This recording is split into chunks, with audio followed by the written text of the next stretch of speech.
Assalamualaikum warahmatullahi wabarakatuh. Perkenalkan, nama saya Rosalika Saputri, NPM 2361018 dari kelas A Manajemen semester 3. Jadi saya akan menjelaskan tentang dividen, kebijakan dividen, materi dari Bapak Febrianto.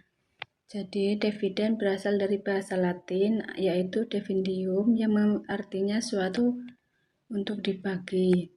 Berdasarkan Kamus Bahasa Indonesia, dividen diartikan sejumlah uang sebagai hasil keuntungan yang dibayarkan kepada pemegang saham dalam suatu perseroan. Menurut Bapepam, dividen adalah porsi keuntungan perusahaan yang dibayarkan kepada para pemegang saham. Pengertian kebijakan dividen. Menurut Sujaja dan Berlian, kebijakan dividen adalah rencana tindakan yang harus diikuti dalam pembuatan keputusan dividen. Menurut Weston dan Brigham, kebijakan dividen adalah keputusan untuk membagikan laba atau menahannya guna diinvestasikan kembali di dalam perusahaan. Teori-teori kebijakan dividen. Yang pertama, dividen irrelevance theory atau dividen tidak relevan. Beberapa kalangan berpendapat bahwa kebijakan dividen tidak mempunyai pengaruh terhadap harga saham perusahaan maupun terhadap biaya modalnya. Jika kebijakan dividen tidak mempunyai pengaruh yang signifikan, maka hal tersebut tidak relevan. Pendukung dari tidak relevannya kebijakan dividen adalah Modigliani Miller atau MM. Mereka berpendapat bahwa bagaimanapun kebijakan dividen itu memang tidak mempengaruhi harga saham maupun kemakmuran pemegang saham.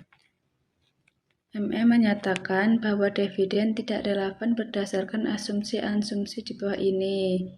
Yang pertama, pasar modal sempurna, di mana para investor mempunyai kesamaan informasi, tidak ada biaya transaksi dan tidak ada pajak. Yang kedua, para investor bersifat rasional. Yang ketiga, semua peserta pasar bersifat price taker. Yang keempat, adanya unsur ketidakpastian bagi arus pendapatan masa datang dan para investor mempunyai informasi yang sama. Yang kelima, manajer dalam pengambilan keputusannya mengenai produksi dan investasi disesuaikan dengan informasi tersebut. Kebijakan kedua yaitu kebijakan teori bird in the hand.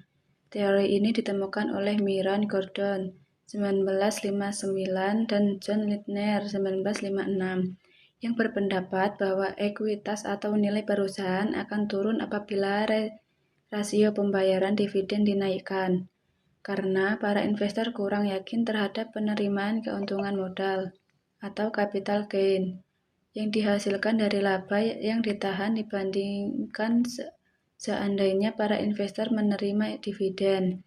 MM dalam hal ini tidak setuju bahwa ekuitas atau nilai perusahaan tidak tergantung pada kebijakan dividen, yang menyiratkan bahwa investor tidak peduli antara dividen dengan keuntungan modal. MM menamakan pendapatan Gordon Lindner sebagai kekeliruan bird in the hand, yakni mendasarkan pada pemikiran bahwa investor memandang satu burung di tangan lebih berharga dibandingkan 1000 burung di dunia. Teori ketiga yaitu teori preferensi pajak. Ada 3 alasan yang berkaitan dengan pajak untuk beranggapan bahwa investor mungkin lebih menyukai pembagian dividen yang rendah daripada yang tinggi, yaitu keuntungan modal dinaikkan tarif pajak lebih rendah daripada pendapatan dividen. Yang kedua, pajak atas keuntungan tidak dibayarkan sampai saham terjual, sehingga ada efek nilai waktu. Yang terakhir, jika selembar saham dimiliki oleh seseorang sampai ia meninggal, saham sama sekali tidak ada pajak keuntungan modal yang terutang. Lebih singkatnya, teori dividen irrelevance theory atau dividen tidak relevan, dibagikan atau tidak berpengaruh atau tidak relevan. Teori bird in the hand lebih suka dividen, dan teori preferensi pajak kurang suka dividen yang tinggi. Jenis-jenis dividen yaitu dividen tunai, dividen yang dibagikan kepada pemegang saham dalam bentuk uang tunai dan dikenai pajak pada tahun pengeluarannya. Dividen ini yang paling umum dan banyak digunakan dalam berbagai saham. Yang kedua, dividen saham. Dividen yang dibagikan perusahaan kepada para pemegang saham dalam bentuk saham perusahaan sehingga jumlah saham perusahaan menjadi bertambah.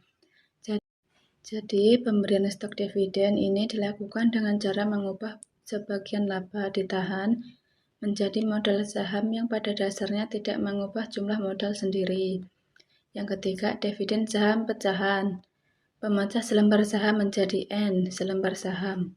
Harga per lembar saham baru setelah stock split adalah sebesar 1/N dan dari harga sebelumnya.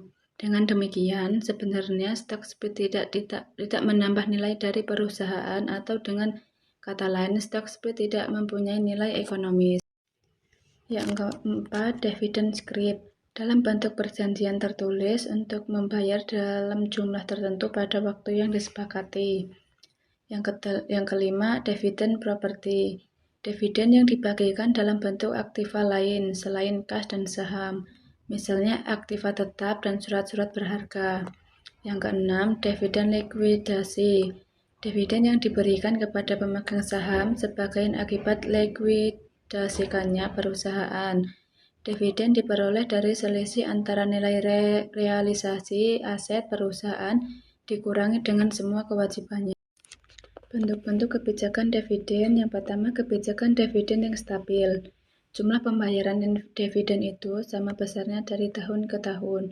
Meskipun perusahaan mengalami kerugian, jumlah dividen yang dibayar misalnya 1.500 per saham, maka jumlah ini tetap dibayar kepada pemegang saham. Yang kedua, kebijakan dividen payout ratio yang stabil. Dalam hal ini, jumlah dividen akan berubah-ubah sesuai dengan jumlah laba bersih. Tetapi resiko antara dividen dan laba ditahan adalah tetap. Dividen yang dibayar berfluktuasi tergantung besarnya keuntungan bagi pemegang saham.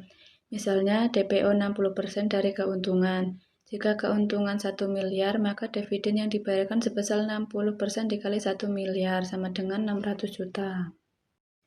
Yang ketiga, kebijakan kompromi. Suatu kebijakan dividen yang terletak antara kebijakan per saham yang stabil dan kebijakan dividen payout ratio yang konstan ditahan dengan presentasi tertentu pada tahun-tahun yang mampu menghasilkan laba bersih yang tinggi. Dan yang terakhir, kebijakan residual. Apabila suatu perusahaan menghadapi suatu kesempatan investasi yang tidak stabil, maka manajemen mendekati agar dividen hanya dibayar ketika laba bersih itu bersih. Faktor-faktor yang mempengaruhi kebijakan dividen. Yang pertama, dividen payout ratio industri di mana perusahaan itu berada. Yang kedua, kesempatan investasi. Yang ketiga, profitabilitas dan likuiditas. Yang keempat, faktor ke pasar keuangan, pertumbuhan pendapatan perusahaan, stabilitas pendapatan, provinsi pemegang saham. Pembatas-pembatas yang diberikan kreditur, harapan mengenai kondisi bisnis pada umumnya. Mekanisme pembagian dividen. Yang pertama, menentukan tanggal dan jam pendaftaran pemegang saham yang berhak menerima pembagian dividen tunai kepada perseroan atau perusahaan yang bersangkutan.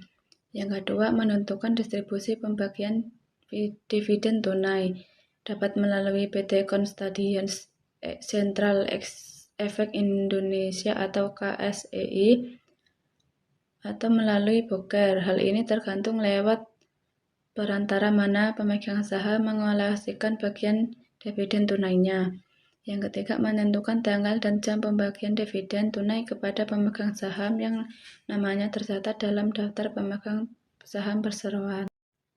Yang keempat, menentukan tarif dan perhitungan pajak. Dan yang terakhir, menentukan tarif dan perhitungan pajak bagi pemegang saham apabila yang bersangkutan merupakan wajib pajak luar negeri.